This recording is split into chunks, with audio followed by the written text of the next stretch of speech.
How to change debit card on Zelle in 2023. My name is Ali and I will walk you through on how to change debit card on Zelle.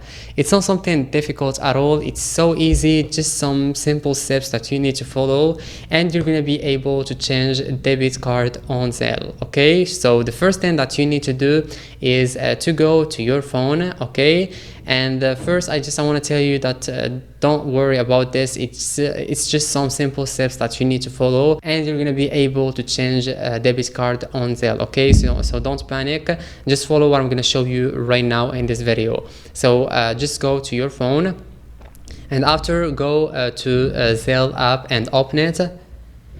And after opening Zelle app, you're gonna find this page. We have here send and under we have requests. But what matters to us is settings. So we need to click on settings here. You just need to click on it. And after clicking on settings, you're gonna find general account settings. Like you have a lot of options here, like language settings, credit card settings, etc. But what matters to us is accounts. So we just need to click on accounts.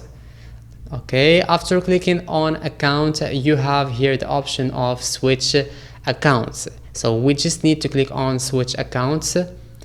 And here we have a debit card. So here where you can add another debit card, so you can change a debit card on Zelle. Okay, so here you just need to add a new debit card and just here you need to enter a debit card number, then your first name and then the last name, then expiration date, and then you just need to enter the last one, which is a security code. Okay, and after entering all the info about your debit card, you just need to click on continue, and congrats, you just added a new debit card on Zelle. And like this, you did it, you just changed the debit card on Zelle. As I told you, it's not something difficult at all. It's so easy, just some simple steps that you need to follow and you're gonna be able to change debit card on Zelle. That would be it, and I will see you in the next video.